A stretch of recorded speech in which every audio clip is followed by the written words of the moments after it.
Hey everyone, welcome to episode 10 of the Mid-Geek Crisis. My name is Joe.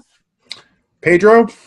Welcome back. This is the official episode 10 in the numbering scheme. So we have been here for a total of 11 weeks technically, but episode 10. So we've done it. We've made it to 10. Very exciting. If anyone had told that we'd stop before this, you've lost. So. All right. That's always good. Against the odds. Hopefully my audio is a little better this time around. I've switched back to a different mic. I've got some audio acoustics going on here, trying to kind of make it sound a little cleaner on my end. We're going to start this off with a couple of things. One, we are hitting episode 10. So I'm going to do my little spiel just at the very beginning. We want to get this into everyone's ears. So I want for Christmas, for me, do it for me, or Pedro, you might like him better. Do me a favor, share this, pass it on to some people. Let's get a bigger community here. We've got some big plans for it in the coming year. This isn't the last episode of the year, but we're rounding out the year, and I've been excited to do this on a weekly basis. And since we're 10 episodes in, I mean, we're a big chunk of the year already recording this, which it just seems like it went by really quickly. Yeah, every week it comes up. I don't want to say it sneaks up on me, but it really does. Every week it sneaks up on me, and I'm like, oh my god, I got to pull together some topics. What do I really want to talk about from the gamer world, and things like that. So it's been great, though. It's been fun. I want to keep doing it for as long as I can. So please let us know what you want to see as well. I mean, we've got a lot of ideas on how to. Build an audience, so you're going to see some things come out in the next couple of weeks, the next couple of months as we build and develop this show. Right. So if you're unaware, we have mentioned it before. Pedro and I like to go to a couple of the gaming shows. We go to PAX East together. I fly out to Boston, and we spend all 4 days there. This year will be kind of an intense situation because we've got this going on. So there'll probably be a lot more interviews, a lot more things pertaining to the show itself. At the same time, I will be at PAX South this year, and is that in January this year? It is in January, so it's mid-January, little third week of January, so the 17th, I think, 17th through 20th, if I'm not mistaken. Anyway, I'll be there. No media pass this year. I'm not big enough. That's okay. We will get there. We will get the numbers. We will get everywhere, get higher up. I expect you guys to share us and maybe kind of get our rhythm. I mean, we're 10 weeks in. I listen to us after I put it up.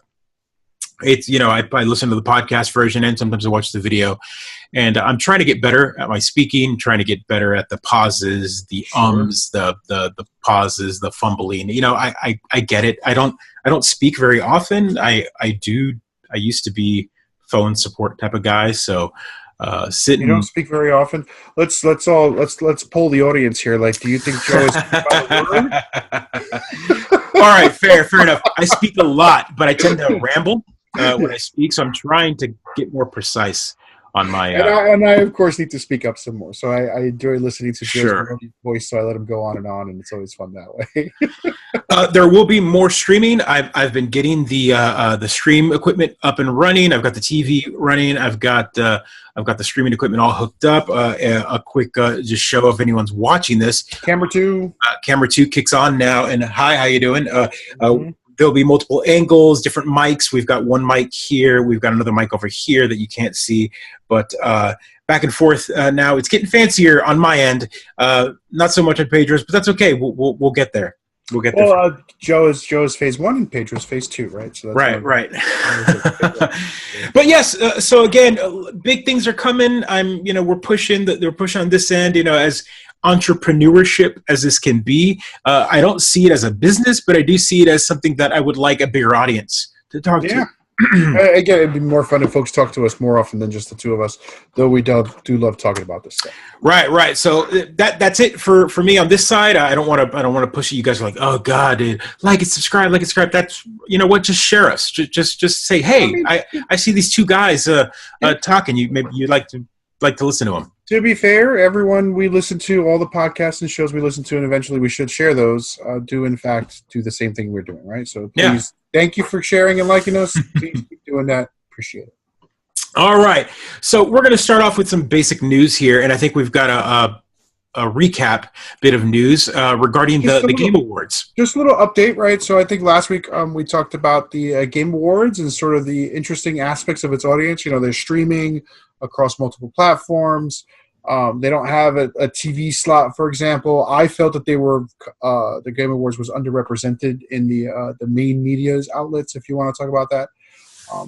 Jeff tweeted last week, I want to say, that the total audience across all of their streaming audience is estimated to be around 26 million viewers. So at some point in this, 3.5 hour segment show, they had 26 million people watching. We talked about how it was number one on Twitter as well. And I find that to be mind-boggling, right? First of all, they doubled their astronomical. Audience.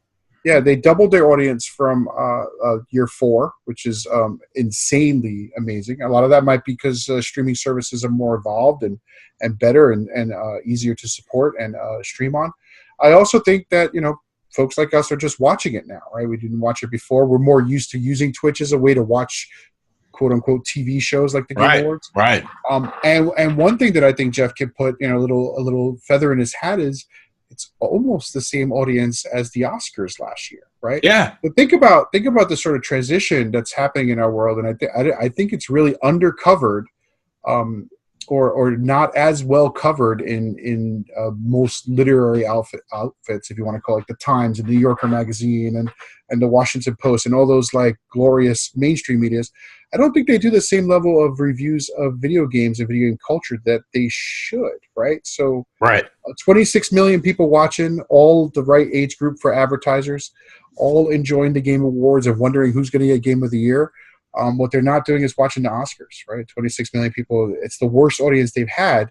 So maybe the audience is moving. Maybe the audience is shifting to even streaming services, right? They're not as interested in watching the Oscars on TV as it used to be.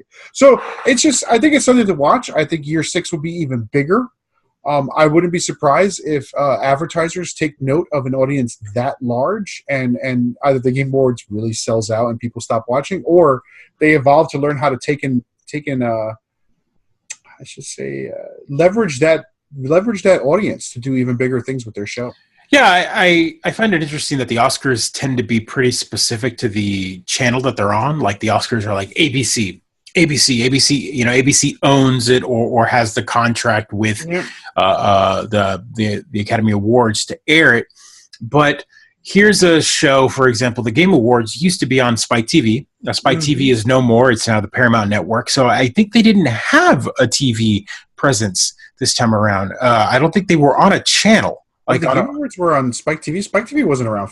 Maybe it was. I don't remember. Yeah, Spike TV was around, and that was where, it was on originally. They tried to do the Oscar kind of night where it was on normal TV so everyone can watch it. But as us gamers have progressed and moved on from, we're a post-TV world, we are now a cord-cutting streaming service, Netflix, Hulu, Crackle, whatever. We watch what we want. What we watch when we want it at our own time. There's no such thing as, this show comes on 8 p.m., 9 p.m. Central kind of thing or whatever. That doesn't matter anymore.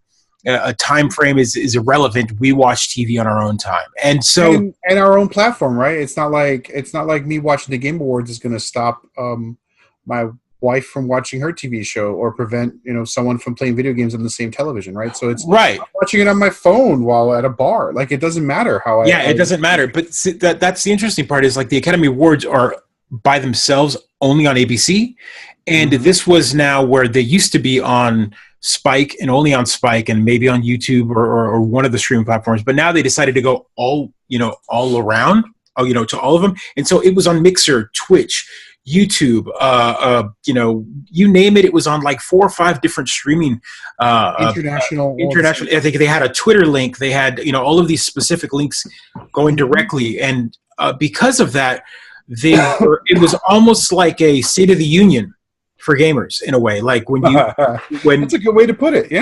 Because when the president or any big official talks, it's a State of the Union. It comes on all the channels, CNN, all of them, all the news networks kind of flash and immediately go to that. So here's this gaming award show that immediately showed itself on every platform, and that was a way to blast it to everybody. So I can only imagine that they doubled their audience because of that. And this is leveraging like the power of the media format that they have created. Yeah, and also, I mean, if I'm being 100% honest, it was entertaining from beginning to end. And even though there were advertisements, the advertisements didn't feel like they paid a lot of money to be on there. Like there were no car advertisements, for example. Right, no beer and car advertisements, right? Yeah, all the stuff that like just occupies like the Super Bowl. Anyway, like the Super Bowl, yes, just like the Super Bowl.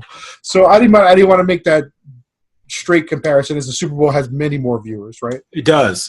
But I mean, it is pretty. It's that one moment. I mean, I'm sure E3. Like here's an example. We used to have the channel G4. Right. Yeah. G4, which was Tech TV before, which was ZDTV before that, and that was kind of the foray to the whole like here's gamers or geek culture, but let's give them a channel. They get their one channel, and as the whole geek genre has evolved from tech to gaming to all of this, it's now no longer just like, oh, we're going to talk about computers. We're going to talk about gaming and gaming, tabletop, comics, all of this. It's like what Geek and Sundry fills in that slot right now. Right, and there's a channel, a media channel that was started small. Like I remember when they first started, and they were like four individuals. They had small little shows, the Geek and Sundry kind of network that they had, like Monday, Tuesday, Wednesday, Thursday. Now it's a Goliath of a geek network kind of scenario that has spawned other sort of franchises. Yeah. Right. And so I think folks, I'm sure lots of folks are already watching this in the entertainment industry, but I think you can't ignore the fact that the Game Awards got such a huge audience that the content created on there is not just video games, right? It's like the Twitch channel had someone literally watching Game Awards, right? It wasn't like they like. So that's another method of meta, right? Far from just us watching a sitcom on Twitch of a live show, right? Like I don't know, an improv comedy show on Twitch. Why not? When I'm playing video games, I can have it over there in the corner. So I'm curious as to how we're going to go now. Where are we going now, right? Based on that audience alone, they doubled it. Who knows how many other things could be doubled on the Twitch channel if they put I don't know, they put The Good Place on Twitch. Right. What would that do for NBC's ratings if suddenly they're not watching it on Hulu? Well, that's also another, just to not go too far off of schedule in here, but the Good Place didn't do very well originally on NBC, but apparently because it got put up on Netflix almost immediately after it aired, it got a huge following on Netflix, and then season 2 came out, and then everyone just binged it on Netflix when it hit there. So now it was renewed for season 3, and it's getting an audience that I don't think it would have normally got. NBC tends to kill shows very quickly, and they're really giving The Good Place the benefit of the doubt here because they're noticing those streaming numbers come in. And speaking of alternate media and all that, there's an article that I just read today.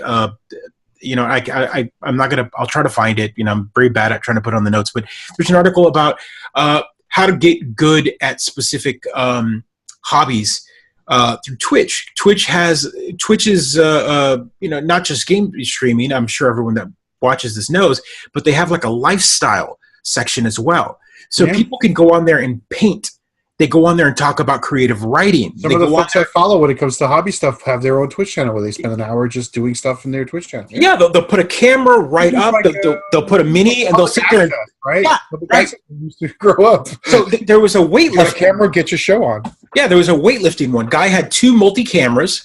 Kind of like I right here, both of them in picture, and he was sitting there and he was doing weight, but he was showing how to do like proper like stance and all of that. And I was like, oh, wow. Like, this is something that maybe the people watching this might not ever do, but they're learning. You're learning a hobby. You're learning a craft by just watching these people share their love.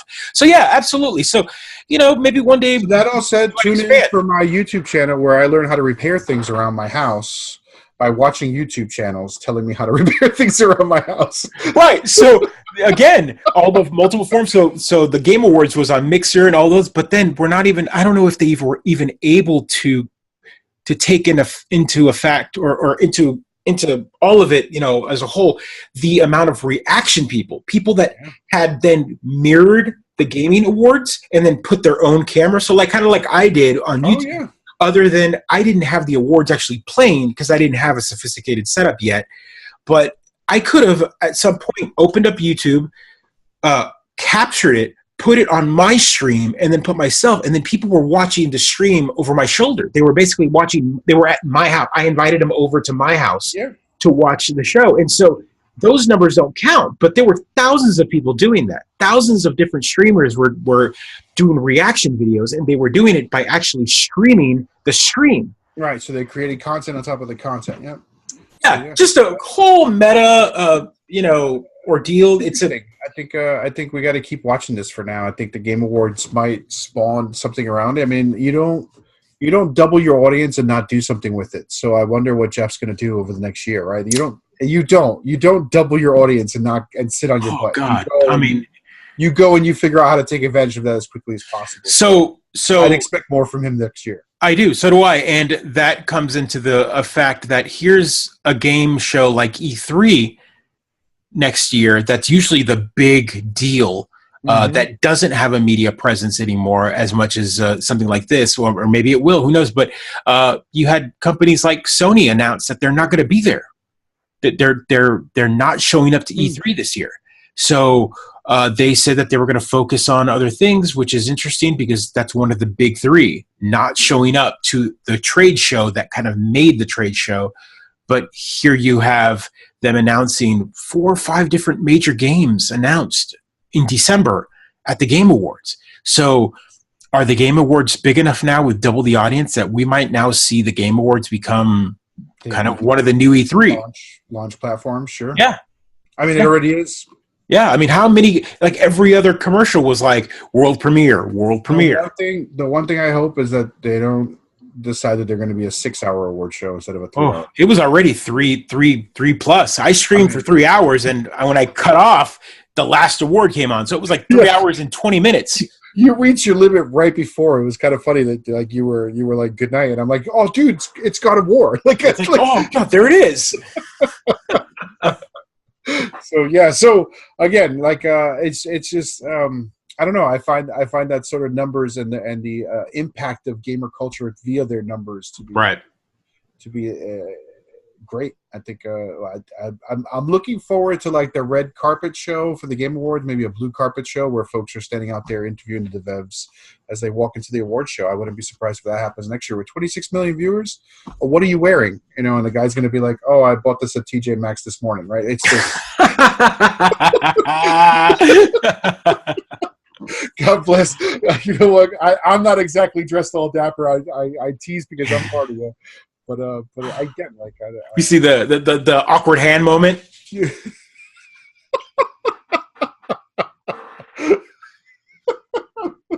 Get down.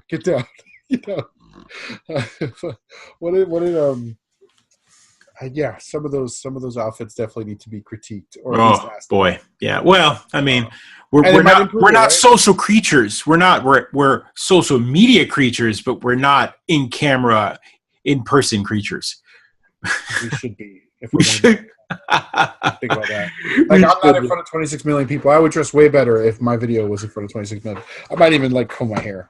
So that's whatever. So anyway. All right. So one of the bigger stories this week. We'll jump on to something else real quick. Big deal. I'm calling this a big deal, not just because it was a leak.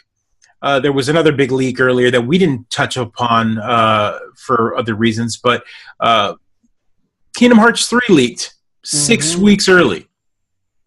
I was just making jokes about Kingdom Hearts 3. I feel like I was just making jokes about how it never was going to come out. But here's a game that it's been, what is it, a 7-year gaming development cycle? Probably more. I mean, probably since Kingdom Hearts 2. I feel like it's been at least 10 years, if not more, right? So they first showed it in 2015, which was 4 years ago. They showed it at the launch, 5 years ago, I guess, at the launch of the PlayStation 4. Right after that, they announced it. They had game footage. They had the roller coaster levels, what they showed, which looked great, but they were like early development video. Like none of it was even probably real. It was all like CG, whatever. Test case, yeah.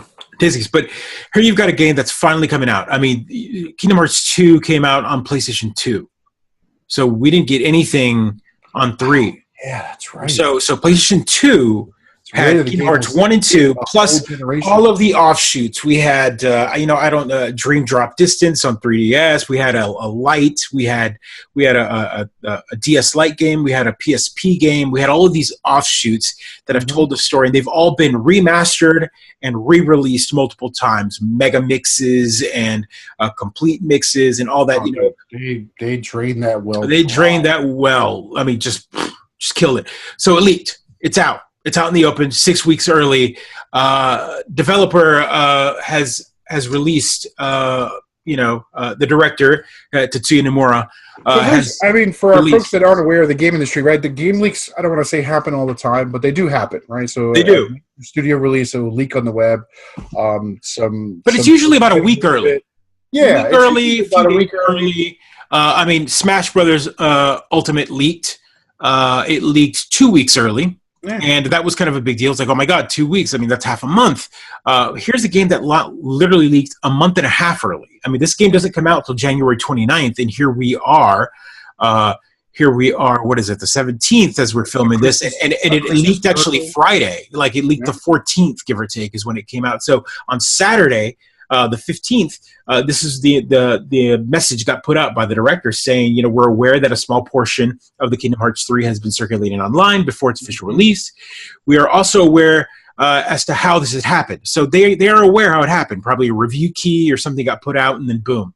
We're sorry to see this caused a concern among our fans who were excited for the release. And it goes on saying that, the fan base is already warning everyone else. And but one of the key things that I want to touch on, because this is a big deal to me,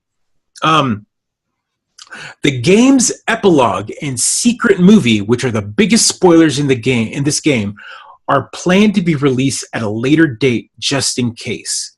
So they will not be shown before the game's release.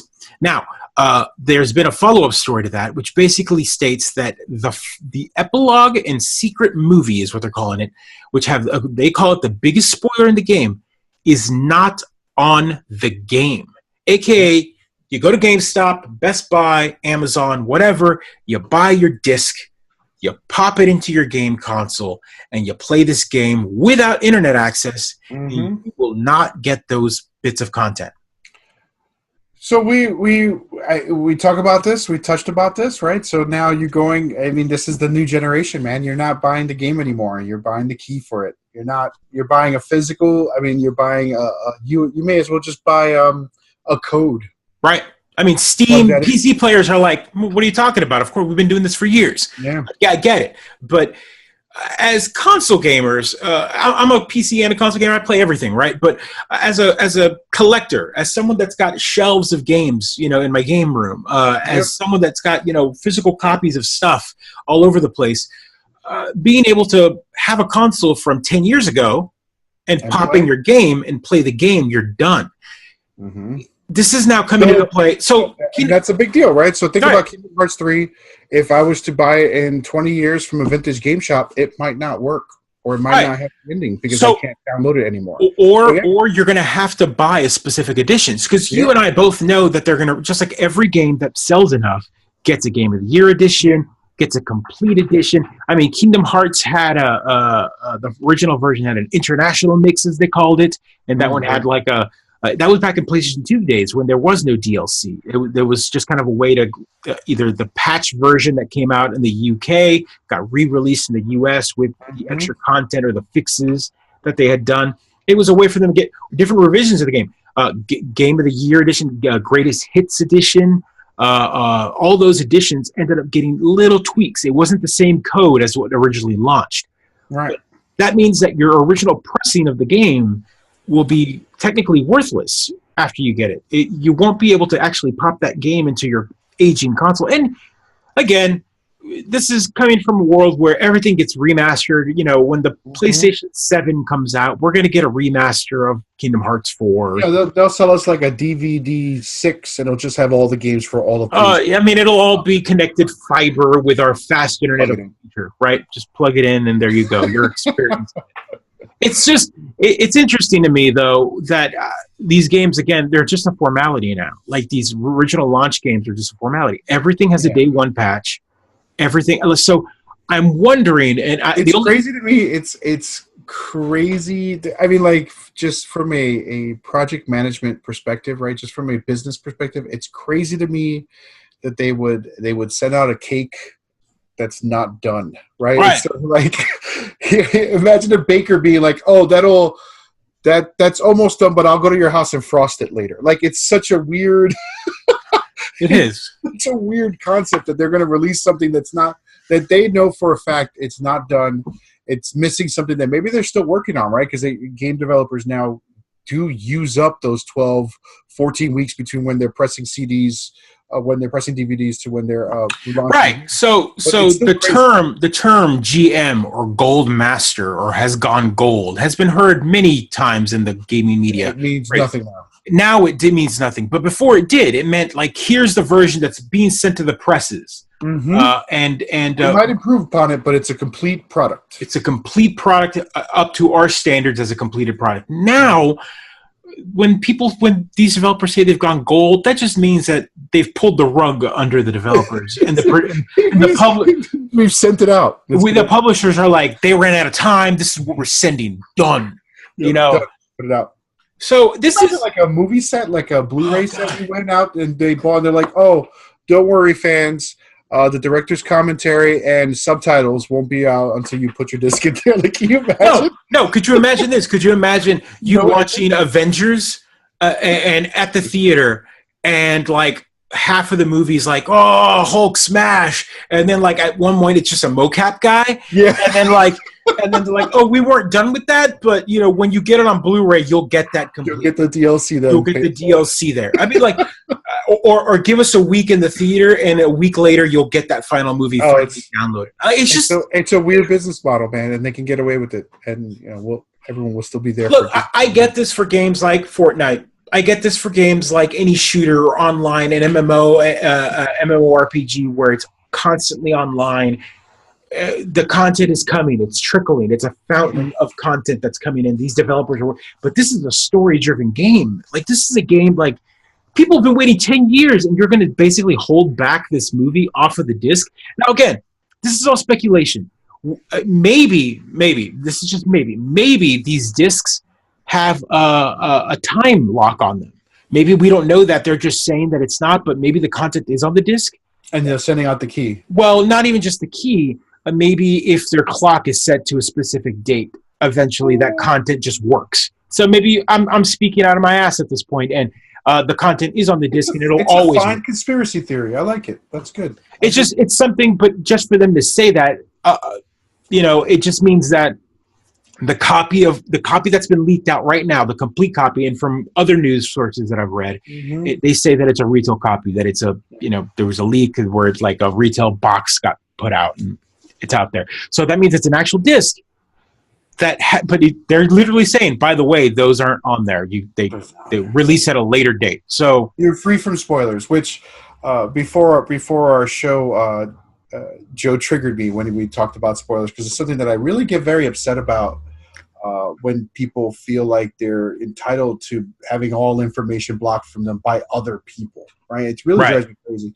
So here we are, Kingdom Hearts, it's out there. People are probably playing the game 6 weeks early, and of course there's jerks that are going to post their spoilers online. And I just want to say to our few viewers, Snake kills Dumbledore. Just don't click the links. Like, I don't get how they're not emailing you directly them doesn't spoilers, right? Unless they're like, "Dear Pedro, maybe you'll like this," and I'm like, "Oh yeah, I'll like it. Let me click it." Oh no, spoiled. But like, come on, guys, take some personal responsibility for spoilers that pop up in your threads. It's just. I think we've learned we're better at it. But a good example is the Harry Potter. Snake kills Dumbledore. All it took was 3 words, right? Mm-hmm. It was Snape kills Dumbledore, and 3 words that was just. Dies. Well, yeah, right, and sorry, nerds who haven't seen the movie that he dies in, but Han Solo dies. Right. And here we are, right? Years later, again, we're going to get some hate mail about that. I haven't seen the movie yet. But I remember I saw them, right? So, like, I'm on Inger hanging out, looking at stupid memes, and all of a sudden someone puts up the Han Solo dies post the weekend of the release, right? And I was like, oh, no! But it's weird because I'm still here. I didn't die. My enjoyment of the film didn't end. Like, it really wasn't that big a deal. I mean, how dare you bring common sense to it? How dare you, sir? How dare you? I just never get. I've never fully appreciated the rage that occurs when something is even remotely spoiled. I know. At one point, Joe and I went to the same barber, and our barber was big on like no spoilers at all. He would get very upset when people start talking about movies he hasn't seen. Doug. Yeah. And I'm sitting there being like, "Come on, dude! Like, folks want to talk about their shit, and that's what we used to do. We used to just talk about stuff, and now you're calling them spoilers, you know?" Right. To be fair, he's an old guy, right? Maybe not much older than us, but old enough that I get it. I mean, we are. I am. Pedro might not be as much, but in general, we kind of are. We're used to the constant funnel / fountain / waterfall torrential hurricane that is content. Sure. The stream of news, the teasers, the trailers, the interviews, the tweets, everything just constant. It's impossible to not go into a movie with any sort of like. Trailers basically show you the whole plot. Right. It doesn't matter anymore. All these trailers and stuff show you little bits and pieces of it. They try to hide as much as they can. It's all manipulation, but the amount of coloring you get, right? Like all these interviews, you like I mean, Disney Marvel is based off of this, right? Like the whole idea of like the hype machine is so refined. You know, it doesn't matter. Disney could say they're going to make a Howard the Duck movie. And even though we've had a terrible Howard the Duck movie, trust me, I'd watch it. They've been reading my letters. They've been reading my letters, right? But Howard the Duck, people would be like, who is this? What is this? And 3 days later, everyone's a fan. You'd have T-shirts at Target with Howard the Duck. You'd have everyone would be an expert. Everyone would know. They're a fan. Like they've refined that machine to make the hype, you know? And I get it. Like a guy like Doug is like, I want to go in there completely blind. This is how it was back in the day. Back in the day with Star Wars, so even not the first Star Wars, but second and third one, all you got was like magazines, print media that like got put out. And your friends, right? Like, but it was all speculation, it right? wasn't as big a deal to go to the movies on the first day at launch like we have nowadays. So you saw Star Wars. Which one did you see at theater? Did you see? I saw Empire in the theater, but I was 6. You were 6, but you saw Jedi too. I saw Jedi in the theater as well. So that was 83. So you were like 9. No way, 83. I was 6 for Jedi, so I saw Jedi in the theater. Right. Oh yeah, right. Because you were 6. Because you had Akbar. You were Akbar. That's right. Yeah, let's bring up that trauma. Why not? Yeah. 83. 83. I was 6 years old. So but let's talk about that just for a second. So you at school. I mean, what were you talking about? Like for the hype for this movie with your friends, or maybe after that? I mean, it was a long time ago, so I don't know. But I imagine we fought over who got to be what character, right? That's probably more what we did than anything else. Who gets to be Luke? Who gets to be Han Solo? There wasn't as much discussion of plot points at 6 years old, right? But maybe like... maybe the 13-year-olds back in the day, maybe I just talked about it? Maybe the 13-year-olds talked about it. And the 13-year-olds, I know, we spoiled the heck out of everything we watched. If I saw it before someone else... and I walked in there Monday morning with that movie under my belt, we spoiled the hell of it. Did you see Batman? Oh, my God, Batman with the Jack Nicholson when he falls off. Like, come on, dude. We talked about that stuff, like, right. Straight up spoilers to each other. And like, oh, he dies? Oh, and we got all excited about hearing that. Now we get more excited about calling out people for spoiling things than actually having anything spoiled. It's a weird... Sure. And I sound like Grandpa shaking my No. But it's a fair analysis. I mean, I'm not trying to say that things were better back in the day, but honestly, the spoilers aside, if you're a fan of something, you're gonna watch it still. Like it's not. A lot of discussion, like I mean, like spoiler alert: Thanos is gonna get defeated and the universe will be restored. I'm sorry, everybody. Like what? Yeah, that's how exactly. Dare you, sir? How dare you spoil this next movie? It's called Endgame. It ends. Everyone stays dead. Here's a Kingdom Hearts 3 spoiler for you, right? The plot's going to be indecipherable, and you're going to have to go online to understand it. How's that? Right. There is no one watching this. No one watching this podcast for sure has any freaking idea about the Kingdom Hearts story. They could not give me a concise description from point A to point Z about what the heck is going on. So there you go. I've tried, sir. I've tried watching every one of those like recap videos of like. I imagine maybe that secret movie. That's what it does. That's why they held on to it. They can't have that leak because the secret movie makes sense of it all. The secret movie is literally. It's going to be Tetsuya Nomura. He's going to show up on camera like this, and he's going to have a Mickey, and he's going to have a Cloud figure, and they're going to be like. That's what's gonna happen. Yep. Kiss. Now kiss. Like that's it. Now? You understand? That's just it. His whole thing is just all in his head. It's all his own fandom, and he's just changing the story as he goes along. Anyway, so Kingdom Hearts 3 leak online. Be careful what you click. And also an interesting take on they're just launching games now without endings. Right. No ending. Whatever. It's done. Yeah, and don't worry. Nothing can be spoiled for you because there's nothing on the disc, right? That's it.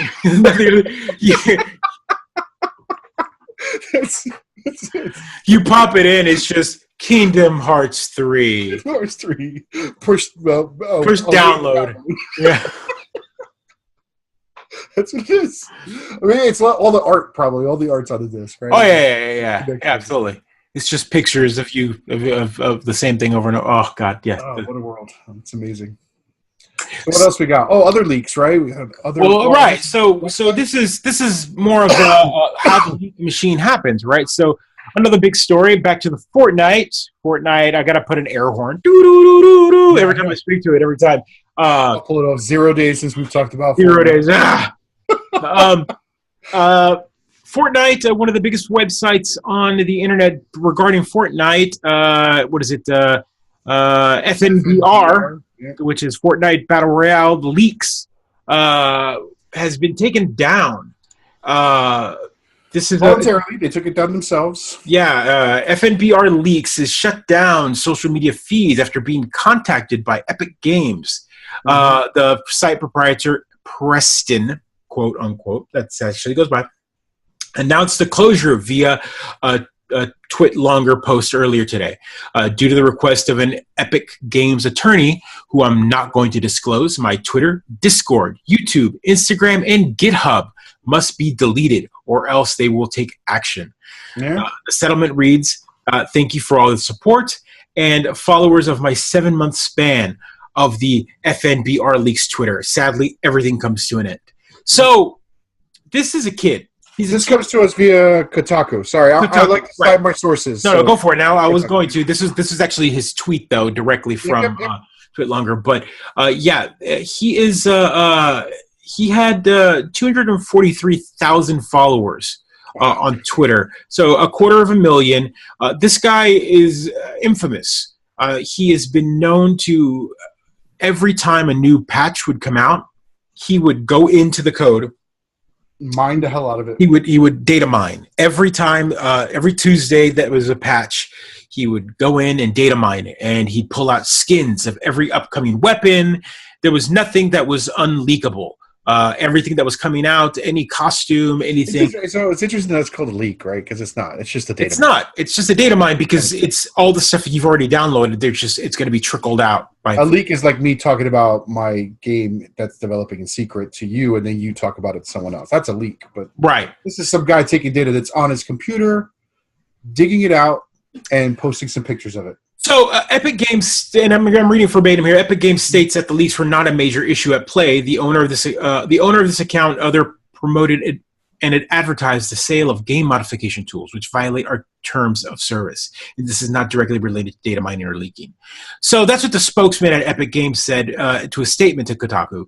Now, I've followed this guy. I've read this guy. I've been to his website multiple times. He did not a modder. He was not about the modding. Any mod that he talked about was probably the tools that he used to actually data mine, but none of it was ever for in-game use.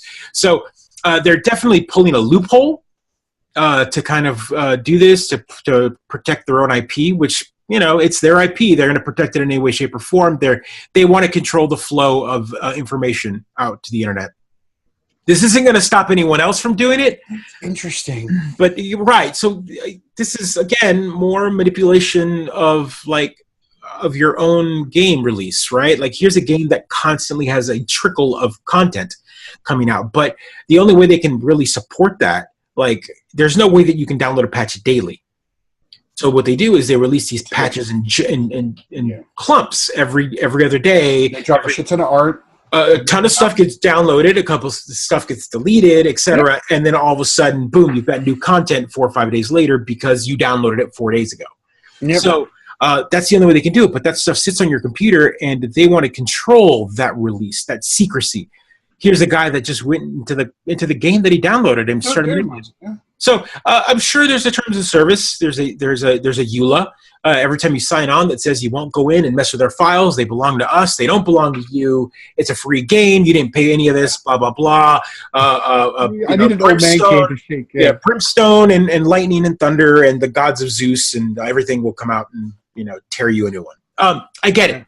But this is one of those situations where this now goes to show that you're not allowed to play with toys that, quote, belong to you in the way that you want to play with them. And this all goes back down to even the 90s with the DCMA, all of the Digital Millennium Copyright Act, the DMCA, all that kind of stuff.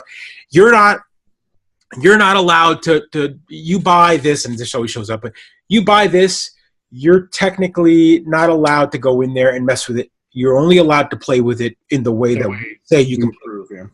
And it's interesting, right? Because it's I can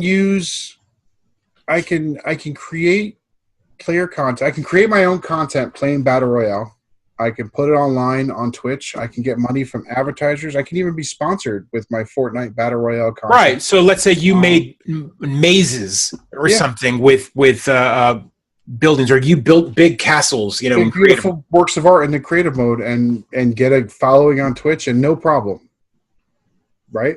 Right. But if I data mine what's already on my computer and post up a picture of a candy cane gun, right? I think that's one of the last images on their website. Right. Epic's going to go after them. It's sort of a weird line they're drawing here. And you're right. They want to control their own news releases. They want to control their quote unquote leaks. Why are they going after the fans? Why does it always seem like every time Epic goes after somebody, it's a teenager? Like, it's weird. Like, sometimes I'm like, what are you guys doing? Always going after a teenager. And I get it. People, there's huge hate for Fortnite and all that. But I mean, here's a guy that, obviously he's making money, right? He's got a website. He's 250,000 followers. Doesn't mean that you're not making some sort of money. I get it. But he's a teenager, but he's a fan. He's the biggest. So I just feel like maybe you could have been like, hey man, how about this? You've got a big following. This is me. I'm going to put on my Epic Games shirt. I'm going to be Epic Games. Let's see how I can role play this. If I was Epic Games, I would say, hey man, I'm talking to my colleague. Hey, there's this guy online that puts up all this shit early. He's ruining all of our leak of information. How about instead of calling a lawyer or doing a cease and desist, why don't we invite him over? We bring him in. We say, hey, we don't appreciate you doing that, but how about this? How about we use you? How about we use you as a form of information leak? Like, we give you controlled leaks.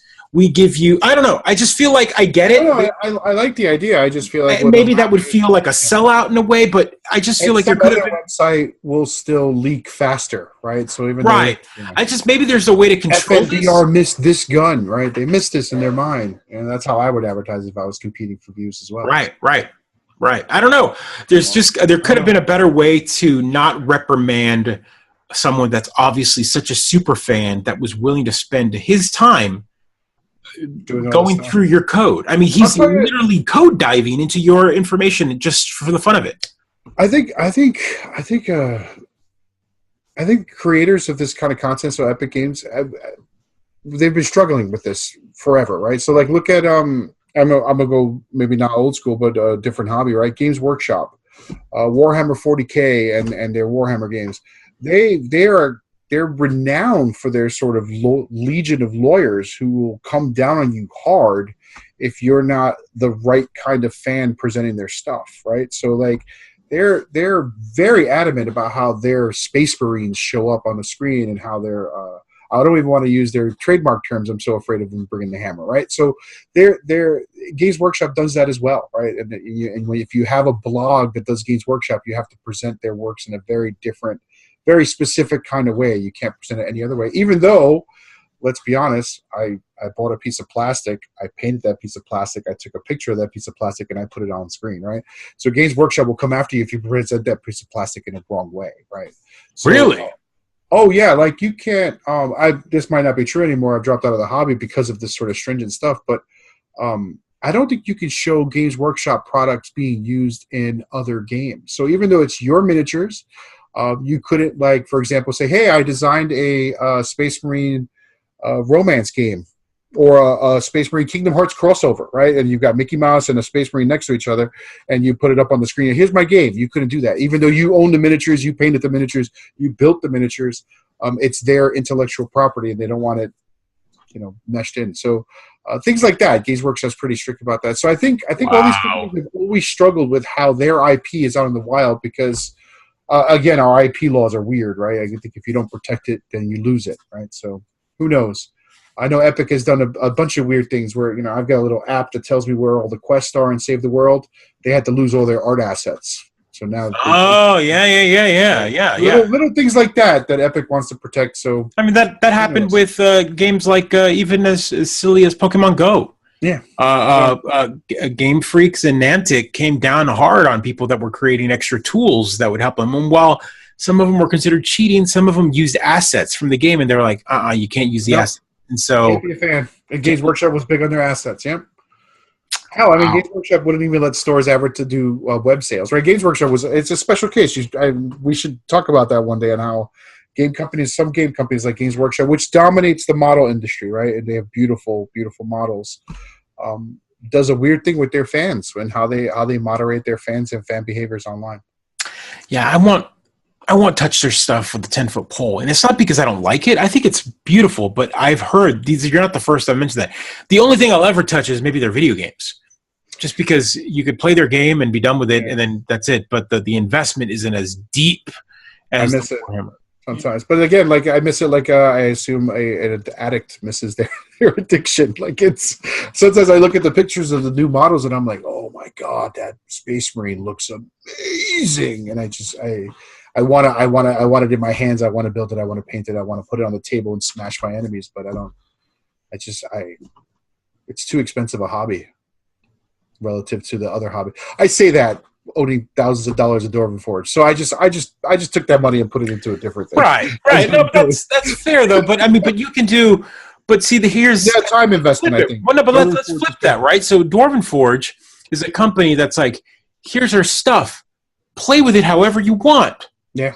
Build your own cities, play D&D, play Pathfinder, play whatever the heck. Here's these futuristic models. Here's like guns. Here's whatever. And they've hired modders. So like there was a guy who took Dwarven Forge Terrain and put lights in it, put the LEDs, I forget his name. And the owner loved it so much that now that guy works for them, and he's the one who puts those there. He designs the LEDs for their tools. So like they see an improvement, they like it. They share pictures of folks, even pictures that's Dwarven Forge and competitor stuff. They'll show pictures off if it looks good, right? So yeah, they'll mix and match. The hobbyists who love the hobby and want to continue to support it in that way. So it's two very different approaches, right? I think one has one lawyer and the other one for some reason has 10. And I think once you reach a lawyer gradient, right, you have to justify having lawyers around, and they send out those letters. And maybe Epic's reached that gradient. So anyway, again, Fortnite again changes everything, but still has to follow the archaic model of IP intellectual rights. I mean, everyone gets mad at like Nintendo for this kind of stuff all the time. About a month and a half ago, 2 months ago, actually longer, about like 4 or 5 months ago, there was a big crackdown on Nintendo. Nintendo started cracking down on anyone who held on to ROMs. There was a big ROM site that got taken down. Big one, huge one. And Nintendo went after them took down old Game Boy ROMs and stuff. Games again to me. Right. But that's they just decided that's the argument, right? That the fan base. If I want them, I will find them. If you tell them, I will buy them. That's right, but simple as that. So there's a couple. I mean, we can go into this another day, but the idea here is Nintendo likes to control the way they release stuff, kind of like everyone else does. And they've got a lot of these games. They re-release them on the Game Boy, on the 3DS, on the online marketplace. They're still for sale on the Wii U. They haven't been put up on the Switch yet, but we know that some sort of like console, some sort of like virtual console will eventually come out. They just have NES games on there, so it's intellectual rights that they want to be able to resell without you getting it for free elsewhere. I get it.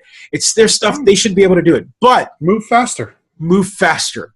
Yeah. And that's the downside is people want things now. They know that they can go, if you look hard enough, you can find a giant pack of all the games ever for every Nintendo game ever in one download and play it on any little application on your phone, whatever. Garbage computer. But what they did is they found a way to do that by selling you this. Yeah, that's fine. They sold you this for $80 with 2 controllers and only 20 games. I don't want that. I want 2 PC-compatible controllers and the entire Nintendo library on my PC. Yeah, that's what I want. That's not going to happen. That's not too much to ask. Yeah. Oh, yeah. That's not too much to ask. But interestingly, right?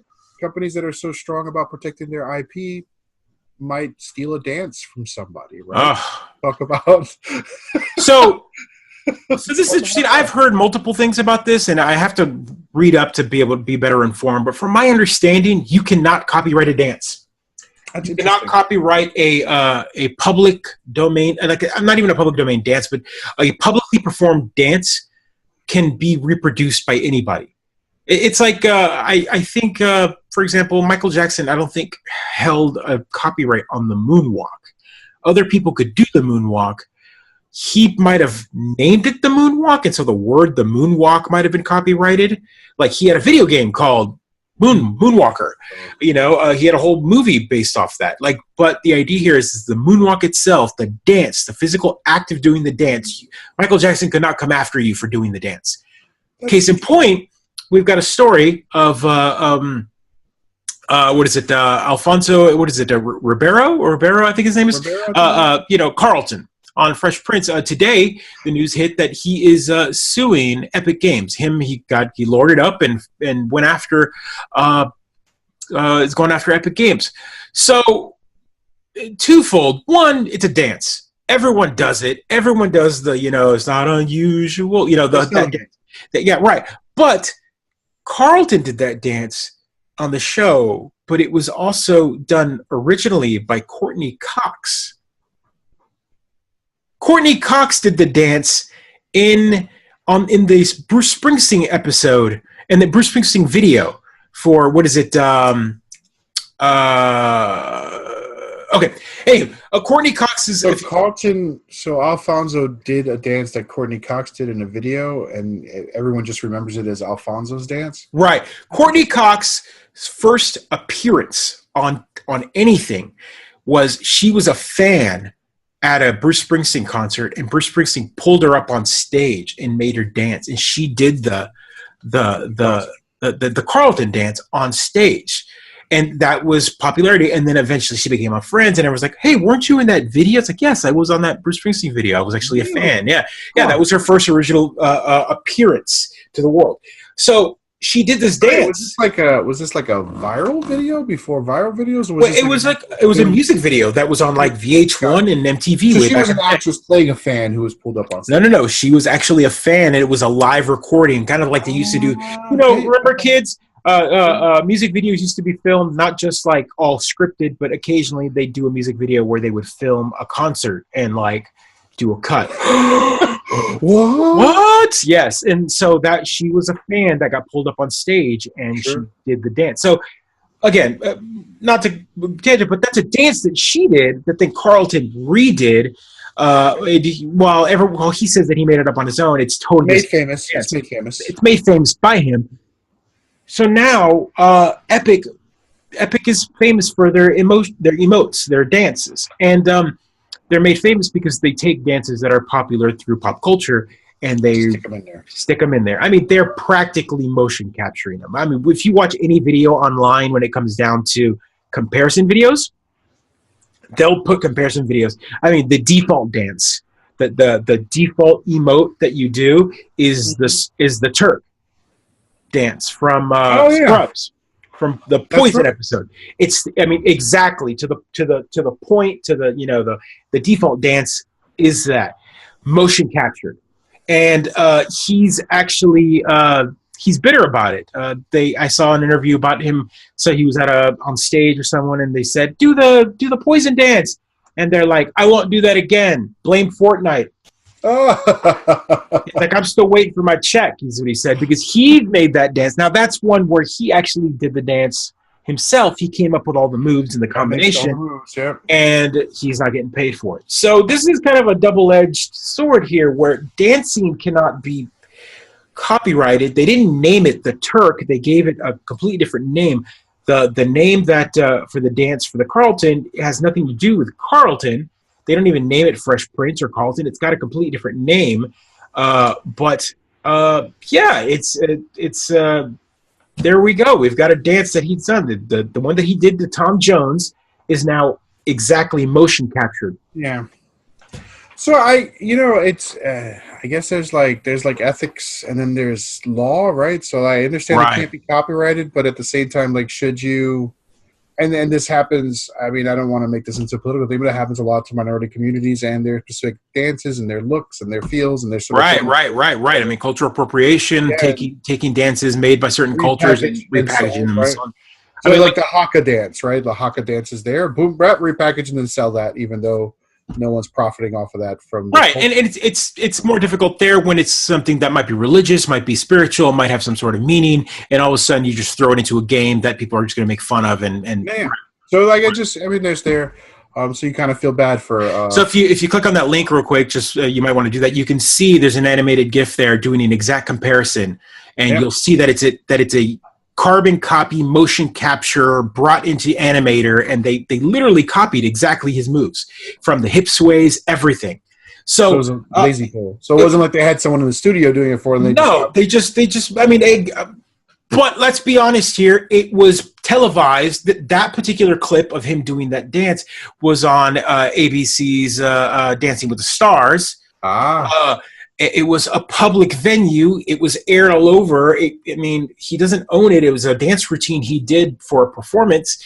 And they took, I mean, again, I don't know the legalities of all this. I'm sure there are. But honestly, this is Fortnite. They're the biggest company right now. And also, I don't know. I'm not siding with them, but I'm also saying, like, these are popular dances. People want to see this kind of stuff. It's a weird world, I think, where we draw sort of lines in the sand as to what's okay and what's not, right? Right. Like, we would be okay. I have content for a game I paid for on my computer, and you're telling me I can't post the pictures and stuff in there. Those are leaks. Right. I bought it. It's on my computer, but those are leaks. Oh, but you can take a dance you saw on television and put it into your game and repackage it and sell it to me. Right. And they can do it because they've got a team of lawyers willing to fight for that, right? So ethically, I feel like we're in some fuzzy areas, and God bless Epic. I think they're behaving like any other big company, right? We wouldn't be surprised if this headline was coming out of EA. No, we wouldn't. But they're huge, man. I mean, look, we've talked about this to the bitter end, to the beaten the llama dead here, is Fortnite is so big. I don't know if you are not a big fan of going out to shop at physical stores during the Christmas holidays. I know that you'd rather pull teeth while I don't even like leaving the house. I know. Yeah. But I have been out to the stores. Future is so perfect for me, right? I have been out to the stores, and I have seen the future, and it is emboldened with blue, purple, and yellow. That is Fortnite. Everywhere you go, you can't go anywhere. I was at Kohl's department store, and on the wall, in the clothes section, was a giant Fortnite banner, and it was because they had T-shirts and PJs and all that for kids. Like my kids' age. Are these like Epic approved clothing? Like how do they even So everything that is I can't show you right now, but everything that I have I have a Fortnite cup that's mine that I've been drinking out of. Everything that's Fortnite approved, they went smart. It has a hologram, a little hologram picture, kind of like the NBA logo it's a little bitty cube hologram. But what they've done is all the pop Funkos that you buy that are Fortnite have that little hologram right in the front. And what they're basically done is because they know Fortnite is so big that they're going to see all sorts of counterfeit merchandise. Yeah. If it's anything that's official, it will have that, from a coffee mug to a blanket to a small little ornament. Pack of bananas. Anything. If it has the hologram, it's official Fortnite. All of those PJs, the tag had it. But if you go to mom and pop random taco shop and they've got the little drop a quarter and turn the wheel and it gives you a little toy and it's a Fortnite figure, and if it doesn't have that sticker on it, it's bootleg. Okay, good to know. So that's how they're merchandising it. Like, everything is merchandised right now. I've never seen a company come out the gates as fast and as popular. Like, look. Here's an example. PUBG had a whole year and a half of gameplay of this style, this battle royale game before it, and they had the frying pan was popular. That was their winner chicken dinner. Right, winner chicken dinner. Everyone was talking about that, but they didn't market it fast enough. It wasn't out there on T-shirts. It wasn't until Fortnite came out that now you go to GameStop and you see little foam frying pans, but they're sitting in the clearance section. No one wants them. No one cares. It's sad, but it's almost like you snooze, you lose. Should have figured out how to get the 12-year-olds to play your Fortnite. The media, the merchandising, wham! You go to a Hot Topic, or you go to Spencer's, or you go to any of the big, teenage... Those are places you like to shop, Joe? Well, you go through, especially during the holidays, and you're looking for, the gag gifts and whatnot, and they've got giant islands, big old, 6 feet by 4 feet cubes full, from floor to ceiling, full of merchandise, from blankets to towels to T-shirts. I look forward to next week when we talk about your holiday purchases on all of the stores you visited. Yeah. I've got 3. One of them is Amazon. I'm sorry, everybody. I'm a terrible person, but yeah. So let's talk about the holidays. I'm doing holiday shopping, and I'm Santa. My favorite part is going broke during the holidays, buying for other people. As a matter of fact, for tradition purposes, Pedro and I have a very long-standing tradition in our friendship that we call Trollmas. We like to troll each other with gifts, and there has been multiple gifts sent to him multiple years. I thought I declared a truce. I haven't been able to dedicate any time to this. No. It's in the mail, sir. It's on its way. All right, I need to. It's on its way. I'm already two major attacks behind. We should. Man. So right. Just to catch some of them up, 2 years ago, I got a 3D printer, and there was something printed on it, glow in the dark, big. We talked about this. Yep. Very big, menacing, phallic object. Yes. Glow in the dark. Magnificent. About, yay big, give or take. The best part about that is that my wife opened that one. So. Oh, it was glorious. Last year was a very bearskin rug voyeur picture of me and my dog in front of a fireplace. It was good. I look at it every so often because it's in the bedroom. I look at it every so often and I think to myself, how do can I put this online? I don't. Oh yeah, I'll put it up. I'll put it up. I don't care. I don't even care. I have no shame, sir.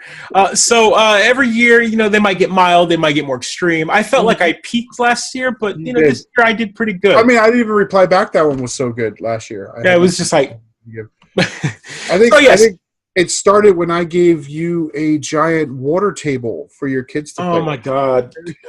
One of two. I'm sure there was a few other ones before that, but he gave me, one year he gave me, we were neighbors at one point, and he gave my kids a summer water table. So it's like a table with little containers. Pirate ship, waterworks table. But this is Syracuse. Some assembly required in Syracuse, right? And Syracuse, New York won't see sunlight till May. And this is Christmas. So here are my kids unwrapping this gift going, and they're like, we want to play. And I'm like, you will not get to play with this icicle of a table until May. And so there was daily is the sun out? Is the sun out? Is the sun out? Can we play? And not only did that happen, it was the gift that kept on giving was the day I had to put it together. And you know what I'm talking about. I had trouble with putting the screws in. Is it done yet? Is it done yet? I literally imagine you walking down the block on the sidewalk, with your coffee cup, like. So you got that built yet, Joe? So delicious. So delicious. But yes, the kids they killed for that table for many years. Many years. I think we still have it in the backyard. That's awesome. I'm glad. So anyway, that was Trollmas. Trollmas we do. That's a holiday tradition we have. I'm curious as to what other folks' holiday traditions you guys have. We watch movies here. I'm sure everyone else does. We cut down our own tree because we live in the Northeast. So of course we've got beautiful trees. We can go to a tree farm, cut it down. We watched Elf already, and pleasantly surprised at how much my daughter enjoyed it. I mean, she was like, this elf is weird. I'm like, yes. She lost her mind at the spaghetti and syrup scene, right? Things like that. So it was nice to was have she that. The kid that wanted to try it, or that's yucky? She was like, that's yucky. She was like, oh, that's not good at all. You put syrup on pancakes in this house. There's not many other things she lets you put syrup on. So and spaghetti was there. That's good. That's good Pedro raising. Very, very rigid in the ways. Speaking of rigid, so you like to go out and go broke, right? So Christmas for you is this enormous thing. I like to take I like to say to my wife, we're going to spend X amount of dollars on each other this year, and then I like to see how many things I can cram into that budget, right? That's cute. Game with dollars.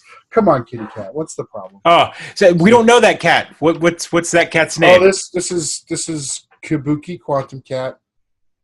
Kabuki. I miss Kabuki. She is the worst cat. She's an evil cat. Terrible hobby cat. She will jump on your board games on your D&D table. You have to lock her up every time you want to play games. Yesterday, I was playing with Adam. What were we playing? The Ancient World by Ryan LeCoultre. Great game if you can play it. And I had to lock her away. She wasn't letting us play. She wasn't letting us set up the board. She kept jumping on the table. So. Yeah, no. I try. I aggressively pushed the cat once, and your kid will forever remember that. Won't remember all the times you pet your cat, but if you push the cat away once, they're like, "Oh, we can do that." I can beat the cat now, and I'm like, "Oh, no, terrible. No, please, still doing it." So there we are. So what are you going to? So you're set up. You've set a budget. Grandma Claus has been informed of the magical Switch. The Switch purchase, yep. I've even offered to chip in and be like, hey, can we split the cost? We've got, my brothers. We got my brothers and we got grandma. We can split the cost. It'll be $50, $60 each. We can put this thing in together pretty well. But no biters yet, as none of them want to get me a Switch, is what they're all accusing me of saying. Which is not untrue, but still. So if she gets a Switch, it's going to be from grandma. I'm taking a look at some Lego sets. There's some good sales on some Lego sets that I might pick up. But really, honestly, I saw that D&D has, or someone has put out D&D ABCs and a D&D 1, 2, 3 book.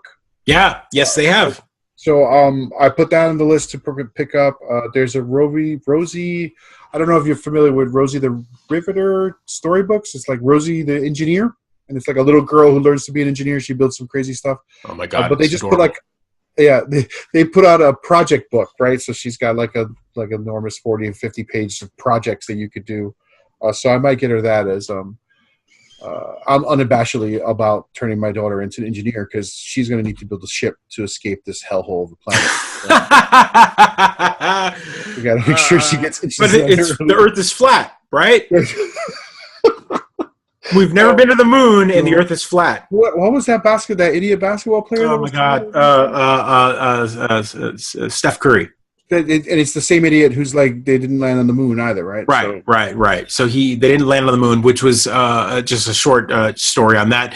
Right after that hit the Sacramento Kings, they played, and during the intro for the players, they literally put them coming in and they put them in a small box and then filled the rest of the jumbotron with footage of them landing on the moon. So it's like showing them that, hey, this happened. Perfect. Yes, it happened. And but not only did we not go to the moon once, we went 6 times. I mean, there are conspiracy theories that I appreciate and enjoy, and then there are ones that I'm just like, why? What possible benefit? Like the Earth is flat one. I'm like, who benefits from this theory? I don't know. I don't get it either. But like lizard people in LA that are pulling all the strings. That theory, I can see that. I can see that one. Yeah, absolutely. But flat Earth, no one's benefiting from lying about the shape of the Earth. Literally no one is benefiting from it. Gravity, man. It's a conspiracy. There's like a team of photoshoppers devoted to photoshopping up pictures of a globe. Like, why? Like, we manufacture globes. Why? What benefit do we have from? Because the globe industry is such a booming industry. So, conspiracy theories don't. Some of them don't make any sense to me. Some of them I'm like, okay, yeah, I can see why you would think this. No, I don't want to go on a tangent here, but today, just because you spoke conspiracy theory, today is National Maple Syrup Day. Oh, dude, have we talked about this online? We have not on camera with us, but we have talked about it. So you might want to plug it in real quick, just to have people kind of go, "What?" Talk about it real quick. So quick.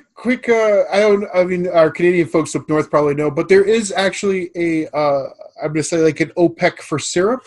So there is a controlling body that controls maple syrup that is produced, because there's only a very thin climate line that can make the delicious edible maple syrup, and a lot of it's in Canada. So there is like a Montreal syrup, I'm going to say mafia, that controls the production and release of syrup to keep the price. So when you go to the store and you're like, genuine maple syrup, $13 a bottle. It's because there's a group out there that controls the release. So they're like De Beers. They control diamonds to keep the price up. They control syrup up there. There's a great article. Is it Vanity Fair? There's a great article out there if you just type in like maple syrup mafia. Yeah, maple syrup mafia. I didn't believe him. He told me about this, and I was like, no, there's no way. There's no way. And sure enough, there's a whole wiki entry. There's a whole and there's a not only is there heist like $1 million maple syrup. It was one of the biggest heists in like Canada's like history. A giant maple syrup heist. Like no joke. No disrespect. Of course, Canada has a maple syrup heist, right? But still, of course, and they apologize for it profusely. But it was like, I mean, they have a giant warehouse where they store maple syrup, and if they have a big proper year, they store the maple syrup to keep the prices at the right. If they have a drought and they don't produce as much syrup, they it's OPEC. It's OPEC. It's OPEC. For maple syrup. And there's also all sorts of conspiracies there. And, a lot of people have gotten rich. And a lot of that's because Canada has the tree line, 60% of the tree line is in Canada. So they have a big pull.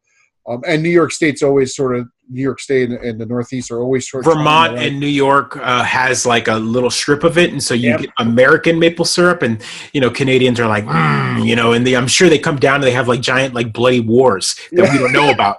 I guarantee you there's like bodies. Like they're spiking each other's trees. They're spiking each other. Like spiking, not only there's we buy that little tan jug of like New York maple syrup, but we don't know the blood that was spilled. the blood that was spilled for that bottle, like all of the war. We just know that there's like this ancient feud of like, you guys have these trees that don't belong to you; they belong to us. Good.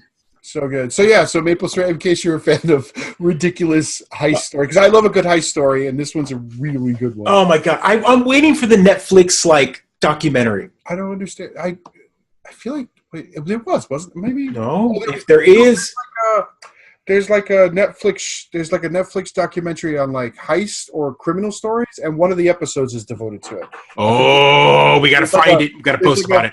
It's like a 30-minute episode. Oh my God, we got to watch. Okay. All right, we're going to find it. We went off. I know, but conspiracy theories aside, flat Earth, all of that. So we're a little bit over, but I do want to talk about. We can talk more about the holiday stuff next week, right? But I want to talk about Multiverse. You went to see Spider-Man Multiverse with your kids, and I'm right. Okay, so this is going to be the final plug for this, and I can't. I'm going to try to keep it short, but all I could say is go see this at the movies. No. I know. This is one of those like I'm begging here. This movie is one of the most beautiful things I've ever seen on screen. The entire movie has a beautiful halftone texture.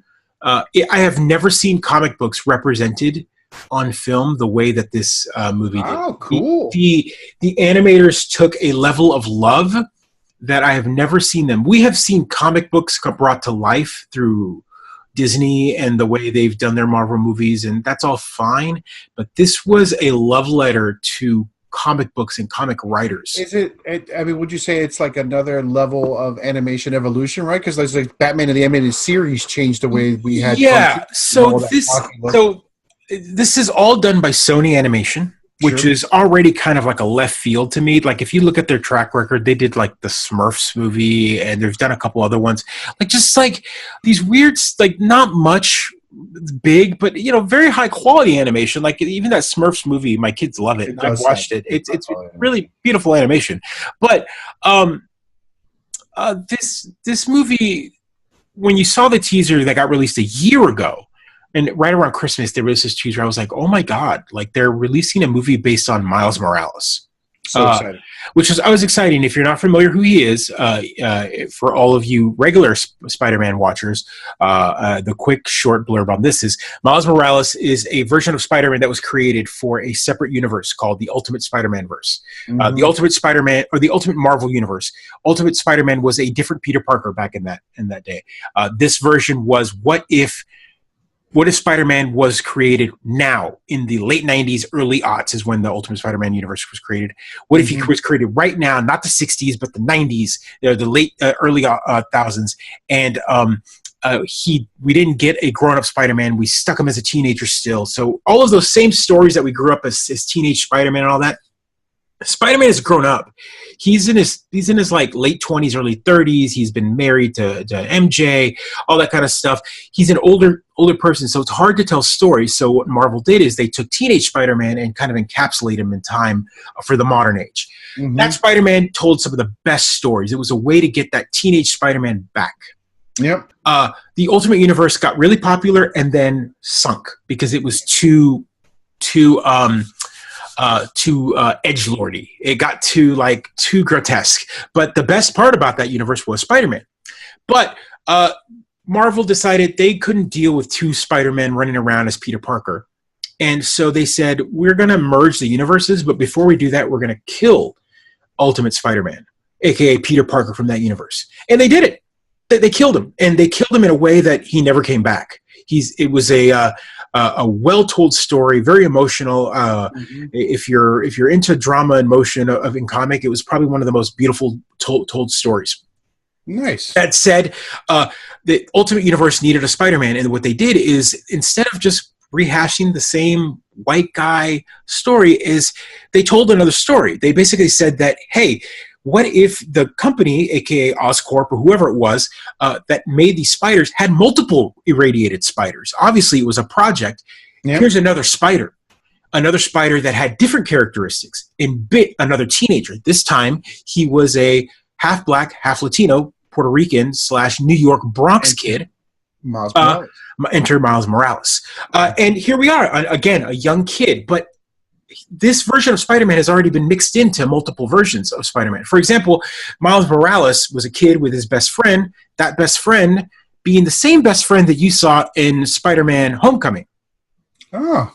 So I can't remember his name, the chubby kid that was his best friend, that was his roommate. That is the roommate of Miles Morales. So it shows how much bleed over we're getting. This Miles Morales character has been around for a while, and people rejected him at first. They were like, but then he became the best Spider-Man. Like, the amount of stories and comic book love that we've gotten out of Miles Morales in the comic book has been so popular that when they finally collapsed the Ultimate Universe, they merged the Miles Morales into the what's called the 626 universe, which is the Marvel. So now Miles Morales is running around with Peter Parker in our age. Apparently, there's like a shit ton of Spider-Mans. Right. So the Spider-Verse, and again, I'm going to get back to the movie. The movie is based on all of these different Spider-Man, and they touch on this because Spider-Man is known for having all these alternate universe stories. And this is the first time I've ever seen a movie not only explain the comic book that it's coming from. It's beautiful how they do it.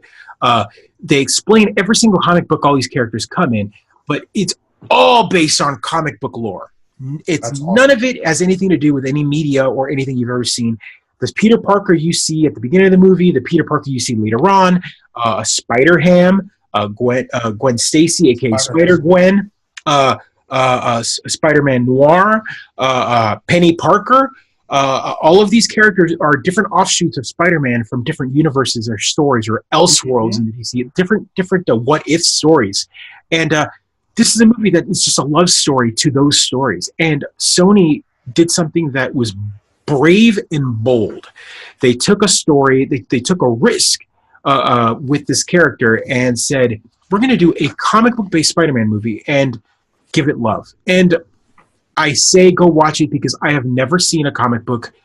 The onomatopoeias, the twists, the panel changing, all of that happens in this movie in a way that. How'd the kids deal with it? You know, I thought they had been bugging me left and right. My kiddo, my oldest, got a Miles Morales mask before Halloween, and I showed him the teaser, and he was like, in the trailer, and he was like, I want to go see this. I was like, all right, we're gonna go see it. And he'd been talking about it, been drawing it in his notebook. He'd come home. I drew Miles Morales. He knew all about it. Black Spider-Man with the red eyes, different costume altogether.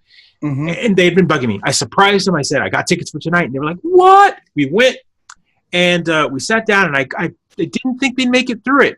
They didn't move a muscle. They were the whole time. And is it like crazy fast? Is it a lot of action? Is it scary parts? Yes. There is one or two scary parts, maybe even one not tough to watch, but definitely a emotional moment. And you gotta take the kid to the matinee then. Yeah, take her to the matinee, take Art to the matinee. But look, the love and Spider-Gwen in the movie is phenomenal. If you haven't read any news already, there's already going to be an offshoot with just her, for sure. She will be back. So stay to the very end. There's definitely, just like every Marvel movie, stay to the very end for sure. All right. Also, the soundtrack, fantastic. My kids, it's all non-explicit, but it's all hip hop. And my kiddo is into hip hop now. Have fun with that. Yeah. I guess introduce him to good hip hop. It's really good. It's really good. It's awesome. Really good. So I can't complain about any of the music on this. So yeah, that was Spider-Verse. Go watch it, please. It's a family flick. It's definitely already breaking records. I think it made $32 million over the first opening weekend, which already broke all animated movie records for the month of December. Please go see it. Please, in the movie theater. While I'll buy it. Christmas tradition, go to the movies. It's one of the things we like to do since we have a day off, and movie theaters are typically open. Sometimes they're not. Maybe we'll go see it for that. On that note, right? So I want to say this is airing. This will be out on Wednesday on the 19th. But we are going to have an after Christmas episode, right? So those folks who celebrate the season, those folks who open gifts and presents under the tree and things like that, I hope you get everything you want under the tree because you won't see us again until after Christmas. So after Christmas. Have a great holiday. Be safe. Enjoy yourselves. And share, post as a Christmas gift to us, right? Please do so. Yes. And if you got some great gift ideas or you've given great gift ideas or you've gotten great gift ideas, please share it. I'm probably going to post some of my thoughts up there, but I don't want to put too many spoilers, right? So right, absolutely. And same here. I mean, I've got boxes of stuff that I want to share with everyone. You've got some big boxes up there. We've got a few things. I've got some new games that I've been playing with my daughter that I think are great for board game nights. And maybe more on the way. More on the way? Oh, no. Very exciting, very exciting. Hopefully we don't overlap or we wind up with 2 copies. That's the worst that can happen. Oh, no. I got you. Thanks a lot, folks. Again, guys, happy holidays. Love you all. Hug your kids. Hug your family members. Have some geeky moments this holiday. Yeah, make it a weirdness. Thanks.